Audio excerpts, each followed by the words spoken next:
बिस्मिल्लाहिर्रहमानिर्रहीम। तो स्टूडेंट्स, आज हम स्टार्ट करने जा रहे हैं सेकेंड ईयर की एक्सरसाइज नंबर 2.3, जिसमें कि आपने स्टडी करना है पावर रूल को, प्रोडक्ट रूल को और क्वोशंट रूल्स को। और आपका जो सारे का सारा डेरिवेटिव है इन्हीं रूल्स की बेस पर है, यानी कि डेरिवेटिव को आने के लिए इन तीन रूल्स का आपको आना इंतहाई जरूरी है। तो चलिए स्टार्ट करते हैं। पहला हमारे पास रूल है पावर रूल।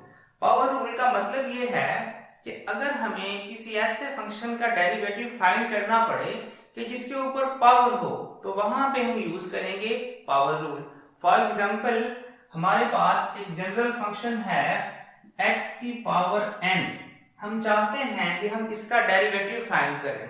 डेरिवेटिव जिसको कि आपने जाहिर करना है या डिनोट करना है d बाई डी एक्स के साथ। इसको आप ऐसे पढ़ते हैं derivative with respect to x। अब ये हमारे पास एक ऐसा फंक्शन है कि जिसकी हमारे पास पावर है, सो यहाँ पे आपने यूज करना है पावर रूल। पहला हमारे पास रूल है पावर रूल। अब इस रूल को आपने यूज कैसे करना है? ये रूल हमें ये कहता है कि पावर को आप शुरू में ले आए, पावर शुरू में आ जाएगी, पावर में से एक माइनस कर देंगे, फर्दर डेरिवेटिव दोबारा फिर आप लेंगे किसका? जिसकी पावर है, यहाँ आप कह लें बेस का, जो कि यहाँ पे क्या है? x है। सो अब जब आप इसको आगे मजीद सॉल्व करेंगे तो भी इसको हम लिख सकेंगे n इंटू एक्स की पावर n माइनस 1। तो जब भी आप डेरिवेटिव लें किसका? जिस वेरिएबल के रिस्पेक्ट आप डेरिवेटिव ले रहे हैं, अगर उसी का डेरिवेटिव लेना पड़ जाए तो वो हमारे पास हमेशा हुआ करेगा 1। इस बात को आपने याद रखना है, बल्कि दो तीन यहाँ पे मजीद बातें आपने याद रखनी है। पहली बात ये है कि जब भी आपने डेरिवेटिव फाइंड करना हो और आप डेरिवेटिव जिस वेरिएबल के रिस्पेक्ट फाइंड करना चाह रहे हैं वही वेरिएबल आगे आ जाए तो उसका हमारे पास डेरिवेटिव हुआ करेगा 1। सेकंड में हमारे पास जो बात आपने याद रखनी है वो ये है कि जब भी आपने डेरिवेटिव फाइंड करना है किसी कांस्टेंट का, फॉर एग्जांपल वो 1 है, 2 है, 3 है, a है, b है, c है, या कोई हमारे पास एक कांस्टेंट है c, तो उसका डेरिवेटिव हमेशा हुआ करेगा 0। लेकिन अगर ऐसा हो जाए कि वेरिएबल और कांस्टेंट दोनों इकट्ठे आ जाएं, फॉर एग्जांपल कि हम डेरिवेटिव फाइंड करना चाहते हैं किसका जी? 2x का। अब यहाँ पे 2 कांस्टेंट है और x यहाँ पे क्या है? वेरिएबल है। तो अगर ऐसी सिचुएशन आ जाए तो तब आप क्या करते हैं? तब हम कांस्टेंट को शुरू में ले जाते हैं, तब हम कांस्टेंट को डेरिवेटिव से पहले लिख लेते हैं। यानी कि यहाँ पे आपने ये काम करना है कि कांस्टेंट को आप शुरू में ले जाएंगे और यहाँ पे डेरिवेटिव आप फाइंड करेंगे सिर्फ x का, जो कि बाय यूजिंग दिस हमारे पास क्या बन जाएगा? 1 बन जाएगा।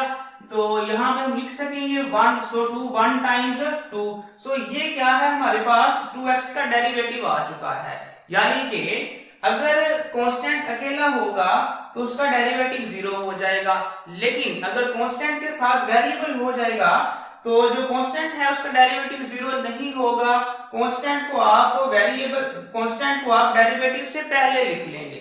सो ये तीन बातें आपने लाजमी याद रखनी है। उसके बाद ये अब हमें रूल ये कहता है कि पावर को शुरू में ले जाएं, पावर में से एक माइनस कर दें, डेरिवेटिव किसका ले लें? बेस का। अब इसी रूल के अकॉर्डिंग हम एक्सरसाइज 2.3 का पहला क्वेश्चन सॉल्व करते हैं। क्वेश्चन हमारे पास है x की पावर 4 प्लस 2x का क्यूब प्लस x का स्क्वायर। अब हम इसका डेरिवेटिव फाइंड करना चाहते हैं विद रिस्पेक्ट टू x के लिहाज से। तो फिर जब इसका हम डेरिवेटिव फाइंड करना चाहते हैं तो यहाँ पे हम लिखेंगे कि डेरिवेटिव किसका? इस सारी वैल्यू का, विच इज x की पावर 4 प्लस 2x का क्यूब प्लस x का स्क्वायर।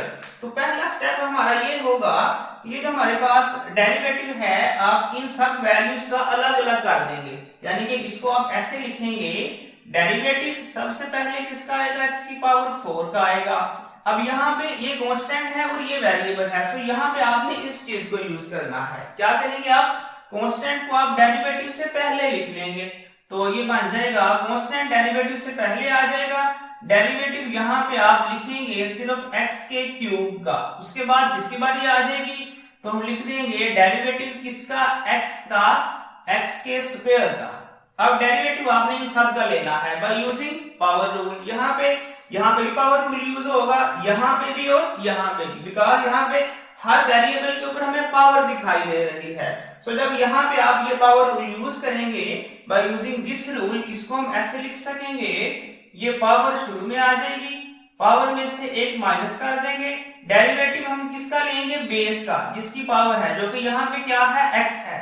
उसके बाद नेक्स्ट मूव करते हैं, यहाँ पे आ जाएगा 2, यहाँ भी हम यूज करेंगे पावर रूल, तो हम क्या कहेंगे, पावर शुरू में आ जाएगी, पावर में से एक माइनस करेंगे, डेरिवेटिव हम फर्दर किसका लेंगे, बेस का, जो कि यहाँ पे क्या है, x है, तो यहाँ पे x लिख देंगे हम। उसके बाद प्लस, अब डेरिवेटिव हम किसका लेना चाहते हैं, और यहाँ भी हम यूज करेंगे पावर रूल, क्या कहेंगे हम, पावर शुरू में आ जाएगी, पावर में से एक माइनस कर देंगे, डेरिवेटिव हम फर्दर लेंगे किसका, बेस का, विच इज x। इसको हम जीत सॉल्व कर लेते हैं, तो ये बन जाएगा 4x का क्यूब। जब डेरिवेटिव आप ले रहे हैं, जिसके रिस्पेक्ट ले रहे हैं वही हमारे पास वेरिएबल आगे आ गया है, तो इसका हमारे पास आंसर क्या बन जाएगा, 1, यानी कि यहाँ पे आपने इस चीज को यूज किया है।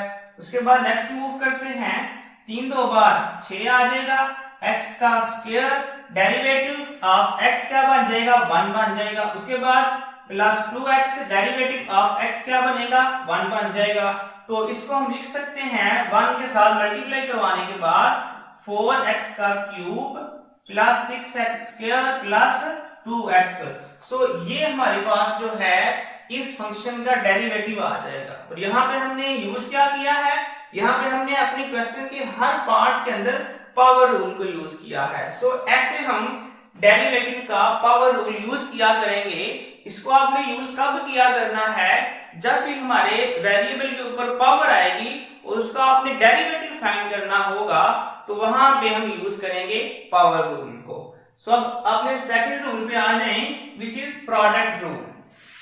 तो अब यहाँ पे हम यूज करते हैं प्रोडक्ट रूल को। नंबर 2 पे है, अच्छा अब ये प्रोडक्ट रूल ये कहता है कि जब भी हमने किसी ऐसे फंक्शंस का डेरिवेटिव फाइंड करना हो जो कि आपस में मल्टीप्लाई हो रहे हो। फॉर एग्जांपल ये हमारे पास दो फंक्शन हैं, ए का नाम आप देते हैं एफ ऑफ एक्स, सेकंड हमारे पास फंक्शन है जी ऑफ एक्स। इसका हम फाइंड करना चाहते हैं derivative with respect to x.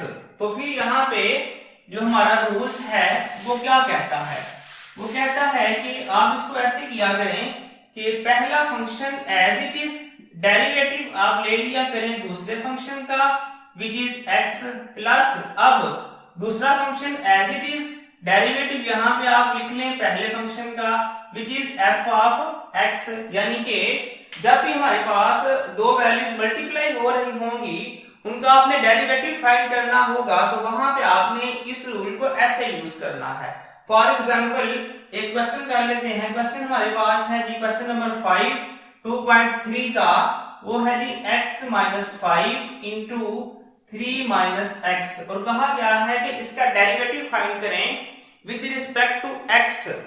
तो फिर हम यहाँ लिख सकते हैं कि इसका हम फाइंड करना चाहते हैं derivative with respect to x, और ये आपस में क्या हो रहे हैं, मल्टीप्लाई हो रहे हैं। इसका मतलब ये है कि यहाँ भी हमें यूज करना पड़ेगा प्रोडक्ट रूल। तो इसके अकॉर्डिंग हम क्या कहेंगे, हमारा पहला function which is x minus 5 as it is, derivative हम किसका लेंगे, सेकंड फंक्शन का विच इज 3 माइनस एक्स। उसके बाद plus second function as it is, derivative हम फाइंड करेंगे यहाँ पे पहले फंक्शन का। सो ये हमने क्या किया है, ये हमने मल्टीप्लाई होने वाले दोनों फंक्शंस के ऊपर इस रूल को अप्लाई कर दिया है। अब इनके डेरिवेटिव्स फाइंड कर लेते हैं। फाइंड कैसे करेंगे, ये बन जाएगा x माइनस 5, जब आप डेरिवेटिव इसका निकालेंगे तो 3 का अलग आएगा, x का अलग आएगा। 3 यहाँ पे क्या है, कांस्टेंट है। सो डेरिवेटिव क्या होता है, कांस्टेंट का हमारे पास 0 होता है। सो इसलिए यहाँ पे आप पुट कर देंगे 0, सेंटर में क्या है माइनस, डेरिवेटिव जिसके रिस्पेक्ट आ रहे हैं वही वेरिएबल है, तो यहाँ पे इसका हमारे पास आंसर क्या आता है, 1 आता है। तो इसलिए यहाँ पे आप पुट कर देंगे 1, उसके बाद प्लस 3 माइनस एक्स इंटू, अब डेरिवेटिव आपने इसका फाइंड करना है, x का अलग होगा, 5 का अलग अलग हो जाएगा। सो डेरिवेटिव ऑफ x बनेगा 1, डेरिवेटिव ऑफ 5 बनेगा 0, बिकॉज वो यहाँ पे हमारे पास क्या है, 5 कांस्टेंट है। तो इसका हमारे पास आंसर आ जाएगा, इस -1 को इससे मल्टीप्लाई करवा लेते हैं, तो plus minus minus x minus minus plus 5, उसके बाद प्लस 3 माइनस एक्स आ जाएगा। तो जब इनको हम ऐड करेंगे 5 प्लस 3 8 हो जाएगा, माइनस एक्स और माइनस एक्स ऐड होने के बाद बन जाएगा माइनस 2x। तो इस वे के साथ हम प्रोडक्ट रूल को यूज किया करेंगे कब, जब भी हमारे पास वो ऐसे फंक्शंस आ जाएं जो आपस में मल्टीप्लाई हो रहे हों, तो वहां पे आपने इस वे के साथ उनका डेरिवेटिव फाइंड करना होता है। सो अब नंबर 3 पे आ जाए, quotient rule.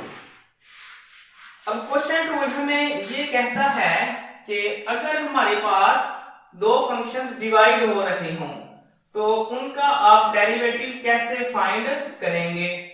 So for example हमारे पास दो फंक्शन हैं, एक है f ऑफ x, दूसरा हमारे पास है g ऑफ x। ये आपस में क्या हो रहे हैं, डिवाइड हो रहे हैं, और हम इनका फाइंड करना चाहते हैं डेरिवेटिव। तो हमें क्वेश्चन रूल ये कहता है कि उसका डेरिवेटिव आप ऐसे फाइंड कर लिया करें कि नीचे वाले फंक्शन का स्क्वायर, नीचे वाला फंक्शन एज इट इज, और डेरिवेटिव आप ले लें किसका, ऊपर वाले फंक्शन का, which is f of x। Centre में यहां पे आपने क्या लगाना है, माइनस।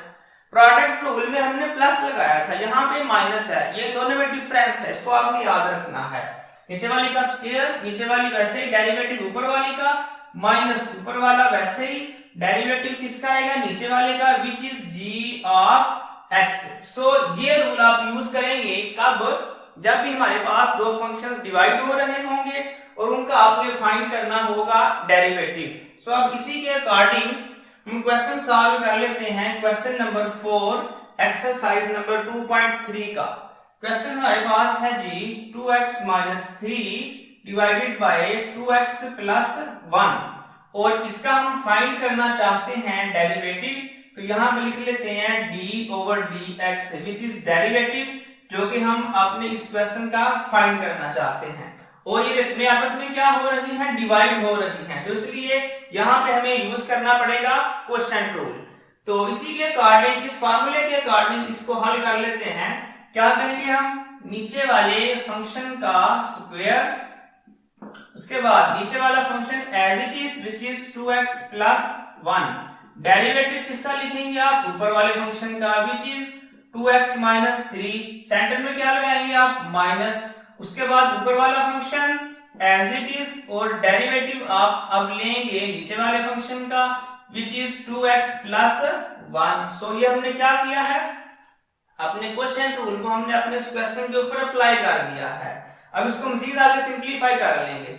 सिंप्लीफाई कैसे करेंगे आप, ये है हमारे पास है 2x प्लस 1, और जब इसका आप डेरिवेटिव लेंगे तो डेरिवेटिव इसका अलग हो जाएगा और इसका अलग हो जाएगा, और यहाँ पे कांस्टेंट और वेरिएबल दोनों इकट्ठे आ रहे हैं। तो मैंने क्या बताया था, जब ये दोनों इकट्ठे आएंगे तो कांस्टेंट जो है डेरिवेटिव से पहले आ जाएगा, और डेरिवेटिव आप लेंगे सिर्फ वेरिएबल का। सो यहाँ पे डेरिवेटिव आप लेंगे सिर्फ x का, 2 जो है डेरिवेटिव से पहले आ जाएगा, और डेरिवेटिव ऑफ x क्या बनेगा, हमारे पास 1 बनेगा। सो इसको आप स्किप कर देंगे, और डेरिवेटिव 3 का क्या होगा, 0, बिकॉज 3 इज कांस्टेंट। ठीक है, उसके बाद इसको बंद कर देंगे, ब्रैकेट बंद कर देंगे, माइनस इंटू 2x माइनस 3। अब डेरिवेटिव आप किसका फाइंड करेंगे, किस तरह फाइंड करेंगे, डेरिवेटिव जब आप इसका लेंगे सो 2 जो है डेरिवेटिव से पहले आ जाएगा, डेरिवेटिव ऑफ x 1 हो जाएगा, और डेरिवेटिव ऑफ कांस्टेंट 0 हो जाएगा। सो ये हमने क्या किया है, इन दोनों का डेरिवेटिव ले लिया है, डिवाइडेड बाय 2x प्लस 1 का स्क्वायर। अब क्या करेंगे, इस 2 को अंदर मल्टीप्लाई करवा देंगे, तो फिर ये बन जाएगा 2 टाइम्स 4x प्लस 2 1 टाइम्स 2, उसके बाद plus minus minus 2 times 4x minus minus plus 3 times 6 divided by 2x plus 1 सारे का आ जाएगा होल स्क्वायर। अब क्या करेंगे आप, इस 4x प्लस का है, ये 4x माइनस का है, इन दोनों को आपस में कैंसिल कर देंगे। तो आगे यहाँ पे हमारे पास बचेगा 6 प्लस 2 इज इक्वल टू आ जाएगा 8 डिवाइडेड बाय 2x प्लस 1 का होल स्क्वायर। तो ये इससे आगे मजीद सॉल्व नहीं हो सकता, सो ये यहाँ पे हमारा आंसर आ जाएगा। ये हमने क्या किया है, हमारे पास जो क्वेश्चन था वहां पे दो फंक्शंस आपस में डिवाइड हो रहे थे, सो वहां पे हमने यूज किया है क्वोशिएंट रूल। सो क्वोशिएंट रूल को यूज करते हुए वहां पे हमने अपने क्वेश्चन का ये डेरिवेटिव फाइंड करके हम इसका आंसर ले आए हैं। सो यही जो तीन रूल्स हैं, पावर रूल, प्रोडक्ट रूल और क्वोशिएंट रूल, इन्हीं तीन रूल्स को आपने सारे के सारे डेरिवेटिव के अंदर यूज करना होता है।